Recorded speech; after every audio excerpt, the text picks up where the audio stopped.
Columbia University's president, Minouche Shafik, resigned on Wednesday after months of criticism from both pro-Israel and pro-Palestinian groups over how the university handled campus protests related to the Gaza conflict. She's the third president of a major U.S. university to step down after protests over Gaza. Shafik said in an announcement that, quote, "It has also been a period of turmoil where it has been difficult to overcome divergent views across our community. This period has taken a considerable toll on my family, as it has for others in our community." She also said stepping down would help Columbia navigate future challenges better, and that she made the announcement early so new leadership could start before the next term begins. Protesters have vowed to continue protests after the new term begins on September 3rd. The protests in April and May engulfed parts of Columbia's campus, rallying in opposition to civilian deaths in Gaza. Shafik was criticized by both sides, protesters for calling police to end the demonstrations, which led to hundreds of arrests, and pro-Israel supporters for not taking stronger action. After protesters set up tents and demanded the university sell its Israeli assets, officials tried to negotiate an agreement to dismantle the camps. When talks failed, Shafik asked New York police to enter the campus on April 18th, which angered many rights groups, students, and faculty. In addition to the arrest, the tents were removed, but they returned soon after. The university called the police again on April 30th, leading to further arrests, both at Columbia and nearby City College of New York. She then asked the police to stay until May 17th, 2 days after graduation, to keep order and prevent the tents from being set up again. Republican Representative Elise Stefanik, who has been a critic of university leaders in congressional hearings about the protest, welcomed Shafik's resignation on X, calling it overdue for her failure to protect Jewish students during the Gaza protests. Thailand's Constitutional Court dismissed Prime Minister Srettha Thavisin on Wednesday for a breach of ethics. Srettha had appointed a former lawyer who was briefly imprisoned in 2008 to his cabinet. But the court ruled that in doing so, the Prime Minister had violated the Constitution by appointing a minister who did not meet ethical standards. Real estate tycoon Srettha now becomes the fourth Thai premier in 16 years to be removed by verdicts from the same court. 62-year-old Srettha's removal after less than a year in power means Parliament must convene to choose a new premier, while an interim leader steps in and the cabinet assumes a caretaker role. But with that comes the prospect of more uncertainty in a country dogged for 2 decades by coups and court rulings that have brought down multiple governments and political parties. The next premier would need to have been nominated a prime ministerial candidate by their parties prior to the 2023 election. A likely candidate is Paetongtarn Shinawatra, the 37-year-old daughter of the billionaire figurehead of the Pheu Thai party, Thaksin Shinawatra. She is also party leader and will be the third Shinawatra to take the top job if chosen by Parliament. Other potential candidates include Interior Minister Anutin Charnvirakul, Energy Minister Pirapan Saliratha-Virbaga, and Prawit Wongsuwan, an influential former army chief who was involved in the last 2 coups. Last August, Srettha's Pheu Thai party finished second in the polls, but the election-winning Move Forward party was blocked by military-appointed lawmakers from forming a government. This left the door open for Srettha to cobble together a ruling coalition. Despite his intentions, his tenure has been marred by setbacks and economic woes, with polls indicating a majority of Thais have an unflattering view of his leadership. British consumer price inflation increased for the first time this year in July. CPI reached 2.2% after spending a couple of months at the central bank's 2% target. The rise was smaller than expected as services prices rose less rapidly. Wednesday's official data saw financial markets raise bets of a rate cut in September, though most economists believe the central bank is likely to stay cautious on rates. The central bank expects CPI to rise further by the end of the year as the effects of last year's sharp falls in energy prices fades. The UK's CPI is still lower than in the Eurozone and the US. But many households still feel squeezed by the sharp rise in prices over the past 2 years. The central bank remains relatively focused on longer-term inflation pressures, including services prices. Wednesday's data showed annual services price inflation fell to 5.2% in July from June's 5.7%, below forecasts. The update comes a day after data showed annual wage growth excluding bonuses slowed to its lowest in nearly 2 years at 5.4%. Those figures also showed a surprise drop in unemployment. New evidence of liquid water far below the surface on Mars is giving insight into what might have happened to Mars's ancient oceans. The recently released study uses data from NASA's Mars InSight lander. And that tells us something about the water cycle of Mars. Planetary scientist Vashon Wright is the study's lead author. So Mars once had lakes, rivers, and possibly oceans on its surface. It has been, for the longest period of time, unclear where that water went after 3 billion years. The lander, on the red planet since 2018, measured seismic data over 4 years. It examined how quakes shook the ground and determined what materials or substances were beneath the surface. Based on that, researchers found liquid water was most likely present about 7 to 12 miles below. Our study findings do not say anything about whether there is or is not life on the planet. The only thing we can say is that a key ingredient for life as we know it and for habitability exists. The study hypothesizes that the amount of water could have filled ancient oceans on Mars. Water would be a vital resource if humans ever establish some sort of long-term settlement, but directly studying the water that deep beneath the surface is unlikely. Drilling to get this water would be challenging. So on Earth, what you do is you often circulate fluids or muds to make drilling easier. You also need a lot of power or energy to make that drilling happen. And those two things need to either already be on Mars or we need to take them to Mars. And so that is a challenge in and of itself. The situation constitutes a public health emergency of international concern. The World Health Organization on Wednesday declared Mpox a global public health emergency for the second time in 2 years. The alert comes after an outbreak of the viral infection in the Democratic Republic of Congo spread to neighboring countries.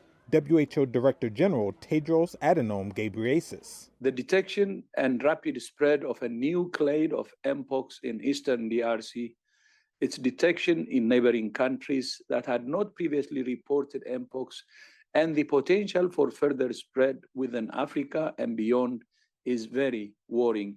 It's clear that a coordinated international response is essential to stop these outbreaks and save lives. Mpox, which is usually mild, can spread through close contact and in rare cases be fatal. It causes flu-like symptoms and pus-filled lesions on the body.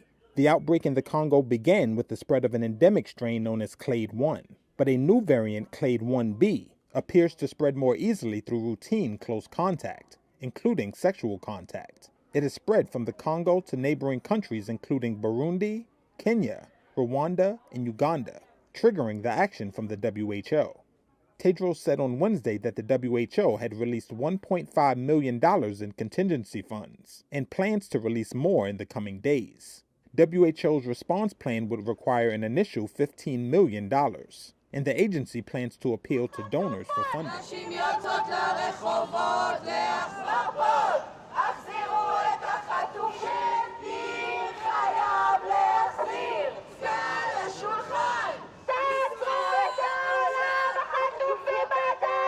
Hostages get released via a hostage deal and not while fire is ensuing.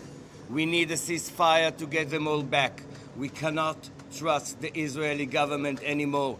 It has been torpedoing any effort to get a deal for the past 10 months. We know there's a summit today. We put very little hopes on the Israeli delegation's seriousness to sign the deal, and we call upon the nations of the world, help us get this situation remediated. Help us put as much pressure on both parties, and especially the Israeli government, who does nothing but dragging its legs and avoiding signing a hostage deal. Had Netanyahu wanted them here, they would have been here. It's his sole responsibility, and this will be his legacy.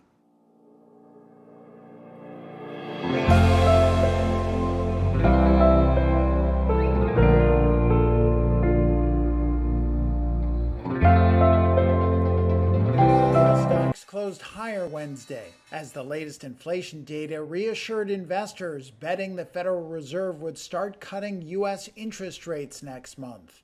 The Dow gained 0.6%. The S&P 500 climbed about 0.4 to finish up for the fifth session in a row, and the Nasdaq rose a hair. The Labor Department reported U.S. consumer prices rose moderately in July, and the annual increase in inflation slowed to below 3% for the first time since early 2021. SimCorp Managing Director of Investment Decision Research Melissa Brown says it shows the economy is not too hot and not too cold. I think the CPI report that everybody's been focused on, and so they're trading based on that, I think it came in not too hot, so it wasn't high enough to kind of regenerate concerns that the economy is not slowing down. And it wasn't low enough, I think, to generate a concern that, wow, maybe we really are in a recession. The odds of a 25 basis point interest rate cut by the Federal Reserve rose to 65%, while the other 35% still see a larger 50 basis point reduction, according to CME's FedWatch tool. Stocks on the move included Google parent Alphabet, which lost 2.3% after a media report said that the U.S. Department of Justice is considering options that include breaking up the online search giant. The report comes a week after a judge ruled the tech company illegally monopolized the online search market. Kellogg's spin-off company Kellanova added nearly 7.8%. after privately held Mars agreed to buy the Pringles maker for $36 billion. And Charles Schwab added about 4.6% after the broker posted solid account growth in July. Japan's economy bounced back from a slump at the start of the year, expanding faster than expected in the second quarter. That's thanks to a strong pickup in consumer spending. It helps support the case for another near-term hike in interest rates by the Bank of Japan. Government data out Thursday showed the country's GDP grew 3.1% in the April to June period compared to last year, beating expectations. Private consumption, which accounts for more than half of Japan's output, rose for the first time in over a year by 1%. It had been a soft spot in the economy, though. The country's households have been struggling with the rising cost of living.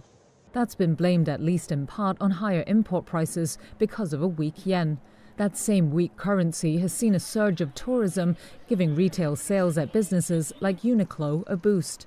However, rising living costs was one of the factors that prompted Prime Minister Fumio Kishida to announce this week that he plans to resign. Now, analysts say the consumption rebound after more than a year is likely to encourage the central bank to push for the rate hike later this year. Last month, the BOJ raised interest rates to levels not seen in 15 years. It also detailed a plan to slow its huge bond buying in another step toward phasing out Japan's decade of massive monetary stimulus. The bank has forecast that a solid economic recovery will help inflation sustainably hit its 2% target and justify raising interest rates further. Hapag-Lloyd posted a 75% lower net profit for the first half of the year on Wednesday.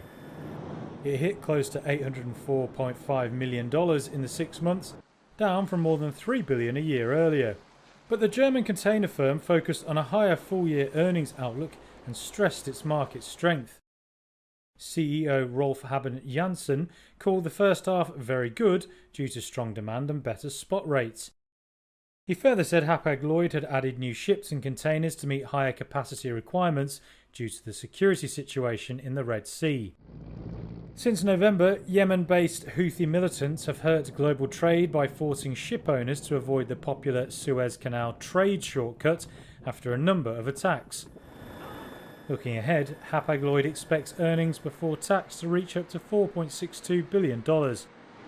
But it said the outlook was subject to a high degree of uncertainty due to volatile freight rates and geopolitical challenges. Company shares were down more than 3% as of Wednesday afternoon.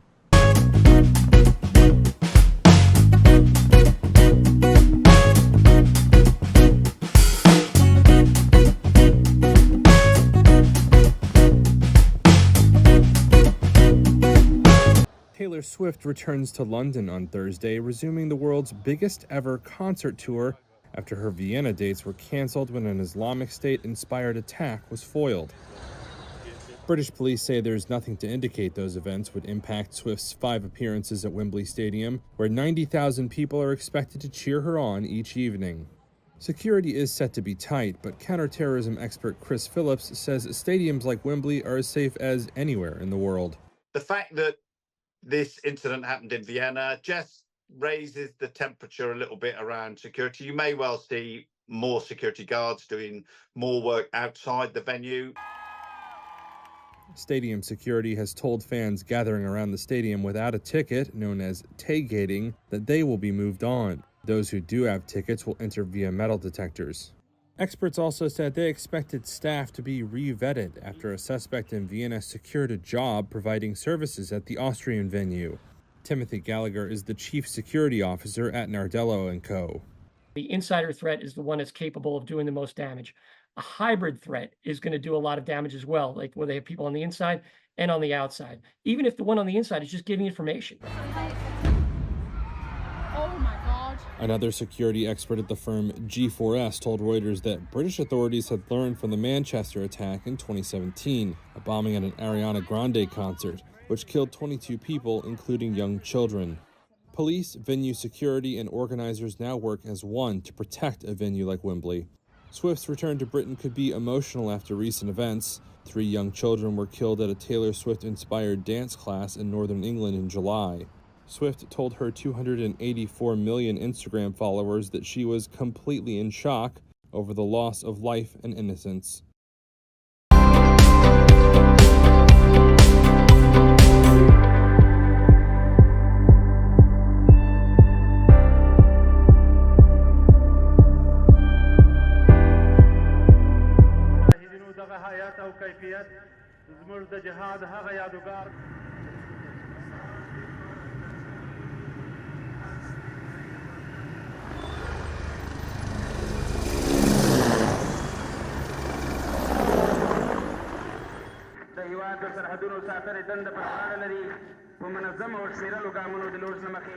نوم محمد علي دی شبکه محمد تقریبا مشکل په دا ورځ کار او اشتغال کې مکه موږ سره رسیدو ولله صدا ډاډ کو چې شپه او ورځ ستې لپاره موږ خدمت کولایو او دې په امن کې است اوراګان لونا او چار راکټونه اوراګان هغه راکټونه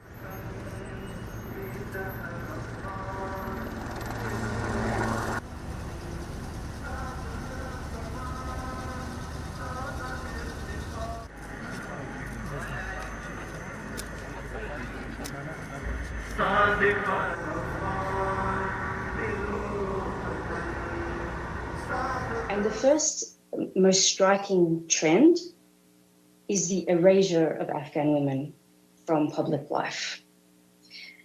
To date, no woman in Afghanistan has a leadership position anywhere that has influence politically, either at national or provincial level.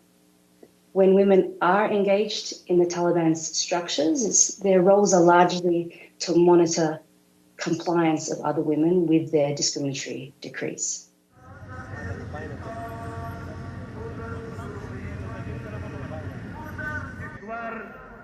که در میدان محاربه سینه دشمن را میشکافد و رسم